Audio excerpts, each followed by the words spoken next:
America's destiny is in our sights. America's future is in our hands. And the best is yet to come.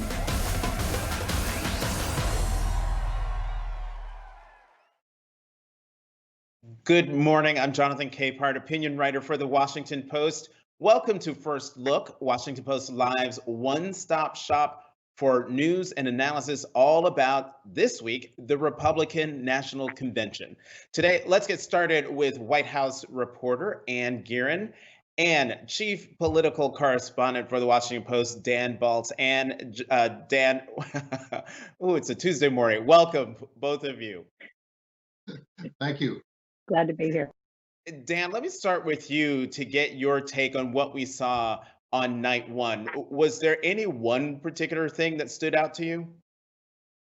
Well, I would say there were a couple of things that stood out to me. One is that this was not quite the optimistic convention that many of the organizers had been advertising. I know there were speakers who tried to do that, but for the most part, this was a night of attacks on Vice President Biden and Kamala Harris, his vice presidential running mate. Jonathan, what struck me was that last week the Democrats went after President Trump on basically on character and temperament. Last night, I thought that the Republican attacks were basically focused on ideology and policy of the Democrats. I mean, in a sense, that the Republicans were portrayed last week as subservient to President Trump, that President Trump is bound by no party, by no norms, by nothing that we should be confident in. Whereas last night, they portrayed Biden as basically a tool of the left, an agent of a radical left wing. So the descriptions of the two sides are dramatically different, though the points they're trying to make are the same, which is the election of one or the other would be catastrophic for the country. You know, Dan, as I was listening to you talk, I was thinking, you know, for the folks who are watching, and particularly for folks who read you, or just sort of the armchair pundit who's trying to understand how to watch this convention after seeing what we saw last week.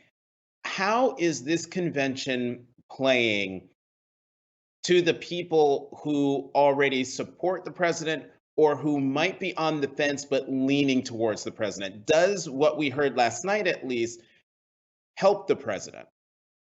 I think it's premature to be able to answer that, Jonathan. I mean, I think your point or your question is a very good one and a smart one. Obviously, I think for the Trump base, everything that happened last night, they would be quite pleased with and probably energized by. You know, both in the attacks on Biden and the defense of the president and his followers for who they want to believe they are. But I think the real question is who's watching beyond that.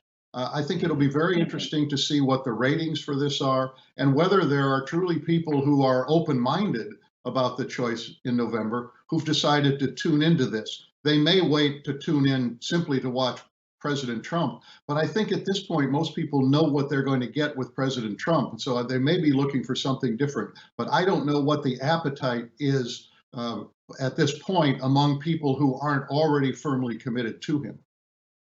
And you cover the White House for the Washington Post, so you, of all of us, are closest in proximity to what goes on there in the White House.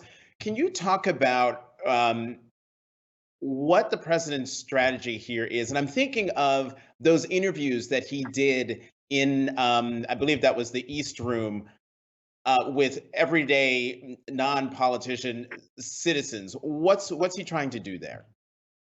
Well, he was trying to do a couple of things. I would add one very quick other note about last night too, which was that another part of the strategy is to say, you know, pandemic, what pandemic? And the fact that we haven't even talked about it yet is, I think, you know, one indication of how they are trying to just move past it and make this not a referendum on Trump's handling of the virus.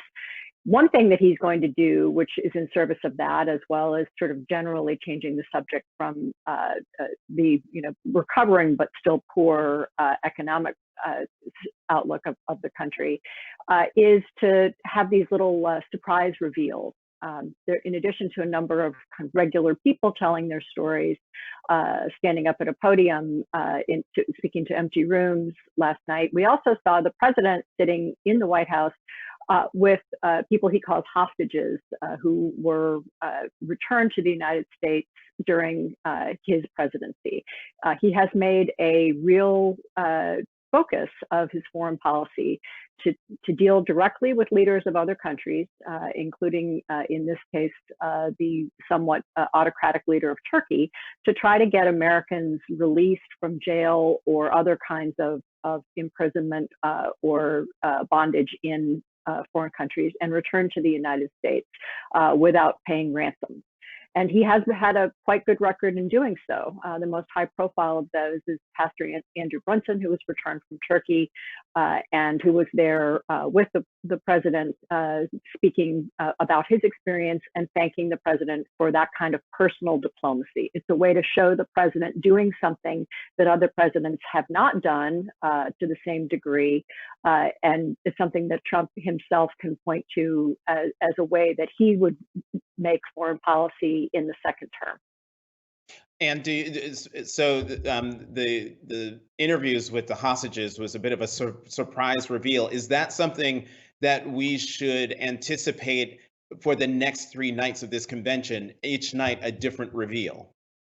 Yes, we will see the president doing something every night, according to the campaign. He will not necessarily be giving a speech in the traditional sense until the last night when he gives a big one. But we'll see him doing things that will be similar to that video of him speaking with the freed Americans. And we don't know yet what tonight's surprise will be, but I'm told there will be one. Dan, last night, among all the speeches, there were 2 that, to my mind, stood out for their being sort of old school, in that they sounded presidential. And I'm thinking of former UN Ambassador Nikki Haley and Senator Tim Scott from South Carolina. They sounded presidential, but will that play with the audience the president is trying to reach? It might, Jonathan, and I agree with you. I thought that those 2 speeches were markedly different, kind of in tone, not necessarily in substance, because both of them had some pretty harsh things to say about Biden. But nonetheless, in the totality of the way those speeches were put together and in the delivery, I think that they were different from the others. I think that the challenge for President Trump is that there is so much known about him, and the judgments about him have been made for such a long time that I don't know that a surrogate or a validator can do much to change that. So we'll see. I suspect we'll hear some more speeches like that through the course of the week. But they did stand out for being different in the way they sounded. And let me end with you on a different subject. There's a new book coming out by Stephanie Winston Wolkoff in a couple of weeks. Do you know anything about it? She ran the inaugural committee, the Trump inaugural committee. Right. She's an old friend of Melania Trump's, who Melania will be the main speaker tonight, for the Tuesday night portion of the convention. And this book appears to be sort of a tell-all. I've only read about it. I haven't actually seen the book yet myself. But in it, she has apparently taped Melania saying, calling Ivanka Trump a princess and kind of trash talking her. And we know that there is some, if not bad blood, at least a chill in the air between those 2 women. And also apparently saying some less than fully flattering things about President Trump. We will not hear any of that tonight. She will, give a traditional kind of First Lady speech from the Rose Garden. She's likely to focus on her main agenda item, which is an anti-bullying campaign. Wow, I keep thinking of James Comey's famous line, oh Lordy, let there be tapes." Yet another story where someone in the Trump family is being taped. Anne Gearan, Dan Balz, we got to go. Thank you very much for coming on First Look this morning. Thank you, John. Next up, my colleagues on the opinion side, Eugene Robinson and Marc Thiessen. Hey guys, I was Morning. wondering, like, are you coming in? Good Morning, morning. Jonathan. Welcome, welcome. Gene, I'm going to start with you. What were your impressions of last night? Well, it was pretty scary. I mean, the whole point of last night seemed to be fear. It seemed to be telling Americans, telling those watching that you should be deathly afraid of Joe Biden and Kamala Harris, whom they continue to call Kamala Harris or whatever. That they are somehow the point of the communist spear that's going to rend the fabric of our society. It was crazy. You should also be afraid of Black people, especially those who were marching for social justice, and you should draw your guns on them, according to the McCloskeys. And you should, Joe Biden is basically not that different from Fidel Castro, according to the big Republican donor from Florida who spoke. It was be afraid, be very afraid, and that's what the whole deal was. Marc, I know you have the complete opposite view of Gene Robinson, but in answering your question, my question to you, zero in on the fact that when Gene said that last night seemed to be all about fear, you let out a little chuckle. Do you not see it that way? No, Gene and I seem to be watching two different conventions. I saw very different. I mean, it's very two different worlds we're seeing. Yes, exactly. I mean, first of all, to criticize the Republicans for spreading fear when every speaker at the Democratic National Convention said our democracy is under threat from another 4 years of Donald Trump. The Democratic Convention was absolutely substance-free and an unrelenting assault on Donald Trump. And the reason for that is because the Democrats they spent their week trying to shore up their lukewarm base and to hold on to voters that they had won in 2018, the suburban Republicans. They made no effort whatsoever at expanding their base or even reaching out to, say, the working class Republicans who voted twice for Barack Obama but switched to Donald Trump in 2018. There was no message to the working class or trying to expand their base. Donald Trump, by contrast, has a fired up base. They are going to walk over broken glass to go vote for him, and so he has the luxury of using his convention. Every president's going to fire up his base at the convention, but using his convention to reach out beyond his base and try and expand it. And we saw a concerted effort to do that last night, in particularly reaching out to African American voters.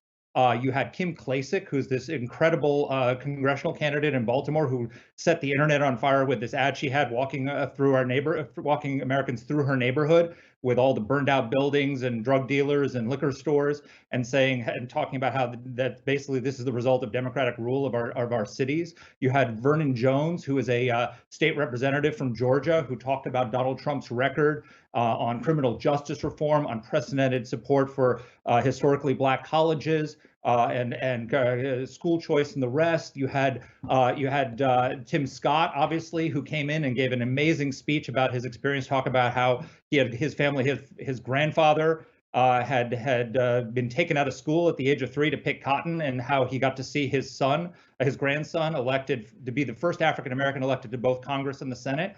And that his family went from, in one generation, in one lifetime, from cotton to Congress, and talked about Trump's record in helping him pass opportunity zones in the inner city. And you had Herschel Walker, who was talking about his 37-year friendship with Donald Trump. So there was a concerted effort to reach out beyond his base to these African American voters.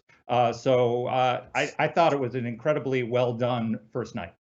So on that point, Gene, about the first night of the Republican convention reaching out to African American voters, from your perspective, how effective then was it to have the McCloskeys, Marc and Patricia McCloskey, speak at the Republican convention? I think it was counterproductive. If what they were trying to do was reach out to African American voters, I think that choosing to have the McCloskeys boast about pulling their weapons and having to defend their property against protesters who were marching past in support of social justice and to end police violence. I thought that was incredibly counterproductive. And, I mean, let's face it, the reality is we know how Donald Trump did with African American voters last time around. We know how he's polling with African American voters right now. And I don't think it's going to have the effect that the party would like it to have, because it is again it is sort of all taken back by things like the McCloskeys, and I suspect we will hear more of that sort of thing as the convention goes on. So, but they're trying. I mean, they strategically, I think they would like to peel away some small percentage of black votes, and if they could do that, then maybe they could repeat the sort of electoral college victory they had in 2016 when the African American vote was down in Milwaukee and Detroit and Philadelphia and Pittsburgh, and had it been at Obama era levels in those cities, we'd be talking about Hillary Clinton's reelection prospects. Marc, yesterday, the nation was reeling from yet another shooting of an unarmed black man by police. This time in Kenosha, Wisconsin. His three children in the back seat, and that was earlier in the day. And then last night, the McCloskeys, particularly Patricia McCloskey, says in the speech at the Republican convention, when we don't have basic safety and security in our communities, we'll never be free to build a brighter future for ourselves, for our children, and for our country. To your point about the convention trying to reach out to African Americans, how does that, coming from the McCloskeys, do you think lands with African Americans who are watching what happened to Jacob Blake and might think that those words are hollow to them? Yeah. So first of all, the Democrat, I didn't hear that everybody rushed to put out a statement about that incident. I didn't see any of the Democratic leaders putting out statements about the guy who got his head kicked in Portland a few days earlier. But Marc, we're talking about the Republican convention. So I know, I'm answering your question. Let me finish. The people who marched on their house were not protesters. They broke through the gates and entered a private community. They were on their property, and in this country, you have a right to defend your property. They weren't pointing their guns at protesters. They were pointing their guns at people who were threatening their home, and they have a right to do that. And the reality is that the African American community wants peace and security too. They do not want the violence that is happening. The majority of the victims of the rioting in many of these cities are black. The majority of the victims in Chicago, where gun violence and murders are up through the roof, are black. And the polls show actually that the African American community, majorities of the African American community, do not support defunding the police, do not support having reduced police presence and switching to community policing. They want security as well. And the Democrats, what Trump was doing last night and what the Republicans were doing last night, they were going after a vulnerability that the Democrats have. Joe Biden's African American support is weak. He has lower African American support overall than Hillary Clinton did in 2016, when, as Gene pointed out, they didn't turn out for her the way they had for Obama. And among African Americans who are younger African Americans, 18 to 29, he's only got 68% support, which is 17 points below Hillary Clinton. So the African American community's support for Donald Trump, for Joe Biden is soft. And what Donald Trump said, I remember in the 2016 convention, in the 2016 campaign, Donald Trump went to Charlotte, North Carolina, and he said to the African American community, I'm gonna fight for you whether you vote for me or not. And what the Republicans were doing was showing in that convention last night that he's done that he's delivered, that he produced the lowest African-American unemployment rate in history before the pandemic hit, historic support for permanent support, financial support for historically black colleges, which in 8 years Barack Obama didn't have the time to do, criminal justice reform, which Barack Obama didn't have the time to do, and Joe Biden didn't have the time to do. So he has a really strong record to present to the African American community, and they may look at that and say, you know what, I don't need to support Joe Biden. Maybe I won't vote for Trump, but I'm not going to support for Biden. Or if he's able to win even a small fraction of the African American vote, it could be enough to put him over the top. You know, Gene, could I no, but I was going to say, I wish in moments like these we had the Washington Post fact checker Glenn Kessler here. But go on, Gene. No, I was just going to correct one thing, which was that in this country, it's not legal to point loaded weapons at people who do not pose a threat, according to prosecutors in Missouri who have charged the McCloskeys with, criminally for that incident. So just to clarify that. Jonathan, what was wrong? Wait, Marc, I'm sorry, Marc, I'm going to move on to another question. And that is, Gene, please explain to me Kimberly Guilfoyle's speech. What was your reaction to it? And how do you think it played out in the rest of the country? I have no idea. I mean, it's become, a kind of internet meme, instantly. She was standing in an empty auditorium and she was yelling as if she were in front of a crowd. And my first thought, I was the Post correspondent in South America for 4 years, and I lived in Argentina, and so I lived with the ghost of Eva Perón, and that's kind of what I thought. I kept thinking, this story needs this speech needs a balcony. That's what the speech needs, but at the end, when she's like this, it's just it was over the top. And I think many people will see it as having been over the top, and I think some in the Trump base, some really fervent supporters of the president, might think it was just terrific. So, but I thought it was over the top. Marc, was it over the top? Will people in the Trump universe think that it was over the top? It was a speech. Yes, it was over the top. It was a speech that was written for an audience, and there was no audience in there. So I'm sure if she had been giving that in a convention where there were, 10,000 people in there cheering at all of her applause lines, it would have been a different response to it. But yeah, it was completely over the top. I'm going to ask you, both of you, the same question that I asked of Dan Balz, and that is, of all the speeches we heard last night, with Kimberly Guilfoyle's speech being way up here in terms of, I was going to say Oscar worthiness, but not, to the other end, which was the speeches by Ambassador Haley and Senator Tim Scott, where they sort of hewed to traditional convention speeches. They sounded downright, in tone at least, and temperament, presidential.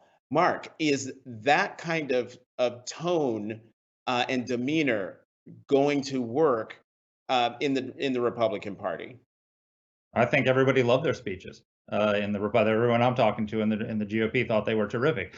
Tim Scott is one of the people who is the future of the Republican Party, and he pointed out that Joe Biden said during his that Joe Biden has said, if you don't vote for me, you're not black. That's kind of funny. That seemed kind of funny to Tim Scott. The Democrats. This is a guy who tried to reach across the aisle and pass police reform, put up a bill that had a lot of priorities that the Democrats wanted to get done, and they literally told him that we're not even going to negotiate. We have all these problems with your criminal justice reform. And he said, okay, we'll offer as many amendments as you want, and I'll even support some of your amendments. Let's go. And they said no, because the Democrats don't care about police reform. They wanted to get they wanted the issue going into the campaign rather than get something done on a bipartisan basis where they'd have to share support. They'd have to share credit with Donald Trump and the Republicans.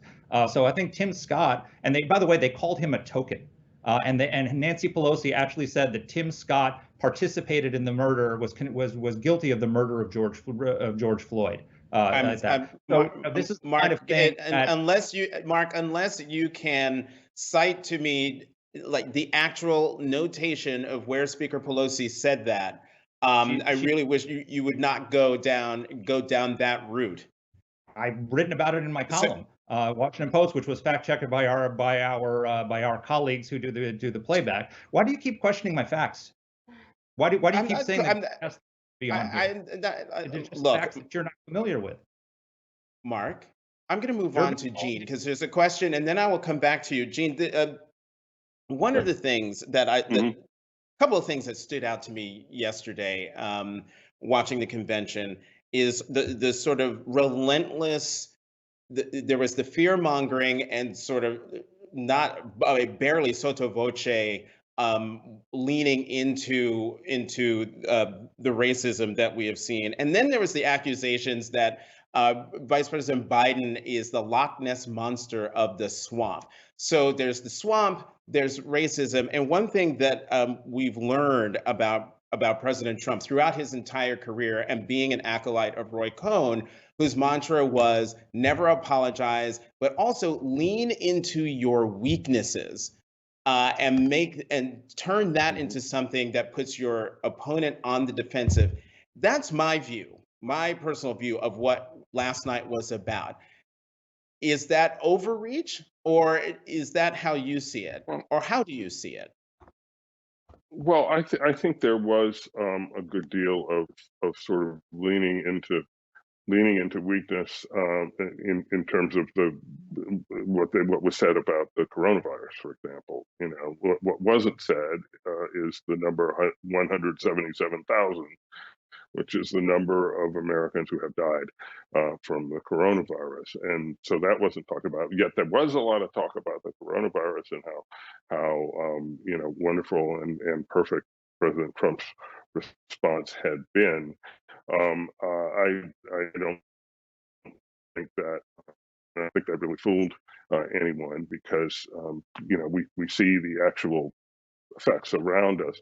Just in terms of the tone of the night, and the question you asked Marc about Nikki Haley and Tim Scott, I actually thought that that reflected some pretty smart television programming of the kind that the Democrats did too. I mean, the first hour, or in this case, hour and a half, until 10 o'clock, is being covered by the cable networks, and there's sort of more red meat being thrown out, because the people who are going to watch it on the cable networks might be more sort of into politics and more partisan in that way. And then the 10 to 11 hour was more for people who might, when the broadcast networks pick up the convention, is more for people who might just sort of tune in. And if there are any undecided voters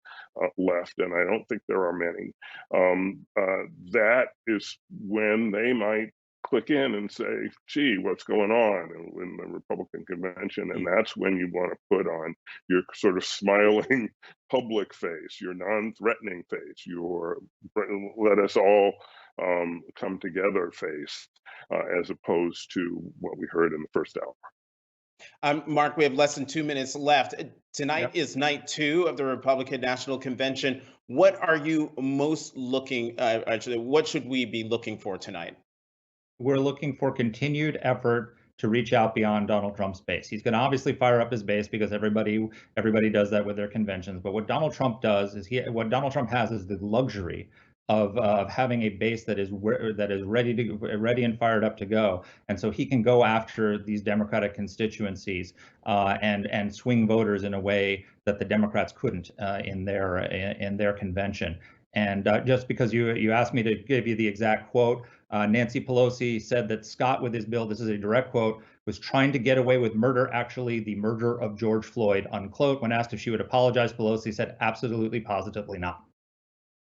That's in the Well, thank Washington. you for that, Marc, because my question, my question was a real question, and you answered it. Marc Thiessen, Eugene Robinson, thank you very much for coming on First Look this morning. Thank you. Thank you.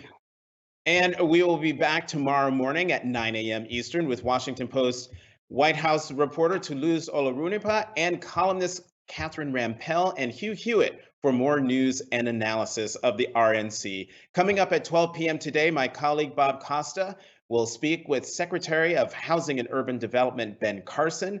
And starting at 3 p.m. Eastern, we'll feature back-to-back interviews with Trump campaign director Aaron Perrin, followed by President of Americans for Tax Return Grover Norquist.